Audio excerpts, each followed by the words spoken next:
Sophie Goupil, productrice de la société de production Les Poissons Volants.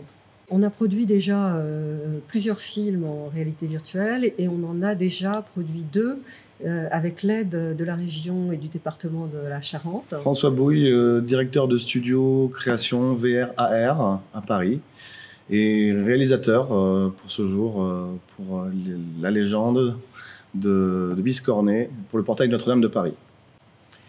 Nicolas Alberni, co-réalisateur avec François. On va s'occuper un peu des effets spéciaux, de toute la post-production. Pour moi, c'est un rêve d'enfant. Je suis un fanat depuis tout petit de 3D, de CGI, avec les festivals Imagina, et puis les premiers films qui parlaient de réalité virtuelle, comme le Land Lower Man de Stephen King, adapté de Stephen King, plus exactement. Et depuis tout petit, je faisais de la 3D depuis 11 ans avec le 3DS. Et je voulais créer des univers et plonger dedans. Donc c'est un rêve d'enfant. Et après, au fil en aiguille, bon, aujourd'hui j'ai 37 ans et j'ai acquis des compétences diverses et variées qui permettent de gérer à bien l'entièreté d'un projet VR, aussi complexe soit-il, à la fois techniquement, à la fois sonoriquement, parce qu'il y a de la spatialisation du son qu'on oublie très souvent. Il y a du management de projet, il y a de la comptabilité, il y a tout. Donc voilà, il faut quand même un peu de maturité, de transversalité pour gérer ce genre de projet. Et voilà. En tous les cas, on a trouvé ici des décors qui entraient parfaitement dans leur récit. Mais en effet, je suis venu lors de la session d'octobre 2018 au festival Courant 3D et Immersity, organisé par Magélis, entre autres. Et nous avons présenté ce projet de légende, de série de légendes, avec pour premier épisode le portail Notre-Dame de Paris. Et on a eu la chance d'être retenu par le festival Courant 3D pour une bourse qui nous permet aujourd'hui d'être là et de choisir un super studio avec beaucoup de matériel, ce qui nous permet quand même d'être très, très modulable aujourd'hui.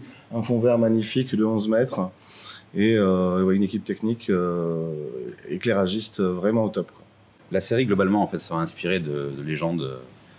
On s'est axé sur les légendes parisiennes, mais ça peut être aussi les légendes de France. L'angle, en fait, de le faire en réalité virtuelle nous paraissait assez original.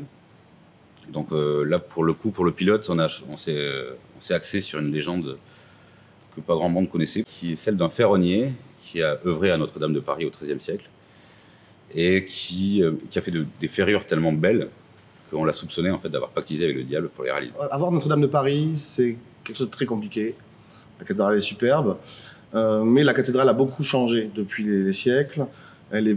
L'aspect médiéval est quand même un peu occulté. Et on retrouve une cathédrale fabuleuse qui est très bien préservée côté médiéval, qui est également gothique. On l'a entièrement scannée, on l'a photogrammétrisée, c'est-à-dire qu'on a pris plein de photos et on l'a reconstituée complètement en 3D, ce qui nous permet de créer le décor dans lequel va être intégré le ferronnier qui aujourd'hui va tourner avec nous ici. Et qui est interprété par un comédien de la région. Voilà. Nicolas Buchou. Et on a dû, pour l'occasion, ramener une caméra très spéciale qui est, je pourrais dire aujourd'hui, la meilleure caméra rapport qualité-prix sur le marché, qui a été faite par des techniciens catalans, d'Espagne, Cataclac. Elle est là, vous pouvez la voir en 360. Et cette caméra a pour particularité de filmer en stéréoscopie, mais surtout d'avoir une qualité optique véritable, puisqu'on a des optiques ce qu'une GoPro n'a pas, et surtout de faire ce qu'on dirait du RAW, c'est-à-dire des images sans compression. Pour un fond vert, c'est obligatoire pour éviter d'avoir des bavures, que ça bave, voilà, que l'image bave. Nicolas et François ont fait des repérages, et il y a plusieurs lieux en Charente et en Charente-Maritime dans lesquels on va, nous, se déplacer, se transposer, j'avais envie de dire, pour la VR, pour effectivement profiter de décors qui sont encore vraiment préservés, qui ont été bien préservés et qui du coup permettent de recréer l'ambiance dont on a besoin pour ce film qui quand même se passe dans l'époque médiévale. Au XIIIe siècle. Ouais. Et demain, nous allons justement à Écurate, à la forge Écurate, à 1 heure d'ici, pour récupérer en 3D une forge, des éléments, des outils, un soufflet fabuleux sur le mur. Donc voilà. Le principe global d'un fond vert est de pouvoir avoir une personne comme nous trois et d'enlever la couleur verte de garder les contours en fait, de nos personnes et d'incruster un décor, tout simplement. Donc, en l'occurrence, c'est la cathédrale de Poitiers qui va être de nuit avec ici une forge qui va envoyer de la lumière rouge, ici une enclume sur laquelle le ferronnier va travailler, et à droite une gargouille qui va prendre vie. Et donc le personnage va, en imaginant ce décor, on va l'aider à ça bien sûr, travailler et interagir avec la gargouille. Voilà. Bon. Techniquement, on a une difficulté supplémentaire qui est due à l'utilisation de la stéréoscopie. Donc le film sera 360 stéréoscopique. Donc le fond vert, il faudra calibrer, je dirais, entre le décor en 3D et les prises de vue ici, une métrique absolument au centimètre près, voire au millimètre près, pour pouvoir intégrer le comédien dans cet univers tridimensionnel. Ça, c'est un point vraiment à respecter, sinon c'est foutu. Là, c'est une séquence essentielle parce que c'est celle qui va permettre de voir si les choix techniques sont les bons pour incruster, pour ensuite vraiment intégrer la 3D et intégrer tous les autres éléments numériques. Donc c'est un moment stratégique pour la production, c'est-à-dire qu'il faut que ça marche. Je suis confiante, je pense que ça va marcher. Mais de là découlera tout le reste, des choix qu'on va faire pour finaliser complètement le film. Il y a de plus en plus de demandes pour la VR, mais les financements ont du mal à suivre.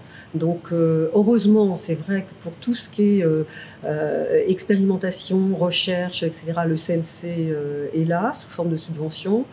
En l'occurrence ici, et aussi dans d'autres régions pour être honnête, il y a des aides spécifiques pour les productions numériques et productions en VR. Et puis, il y a pour le moment peu d'acteurs financiers. Il y a Arte, il y a France Télévisions. Il y a des opérateurs privés qui commencent à arriver. Là, la dernière production que j'ai faite pour le Palais des Beaux-Arts de Lille sur les plans reliefs, dans le plan de financement, j'ai l'opérateur Huawei. C'est quand même la première fois qu'ils rentrent dans une production française avec du contenu artistique. Donc c'est une nouvelle ouverture, je pense, et donc je pense qu'on va continuer à tisser des liens avec eux, parce qu'ils ont besoin de contenu culturel pour leur propre utilisation de la téléphonie. Sur le plan, en tous les cas, de la production, c'est le soutien. Donc, nous avons déjà eu sur d'autres productions, et donc j'ai l'impression qu'il y a une espèce de fidélité agréable qui s'installe avec la région et le département. Et on trouve aussi ici de grands talents professionnels. Et donc, on travaille. C'est la première fois qu'on travaille dans ce studio, mais ce sera la troisième fois qu'on travaille avec G4F pour tout ce qui est mixage, son et sonorisation du projet. Et pour ce projet-là spécifiquement, se rajoute le tournage, puisque François et Nicolas vous raconteront plus dans le détail l'histoire, mais en tous les cas, on a trouvé ici des décors qui entraient parfaitement dans leur récit.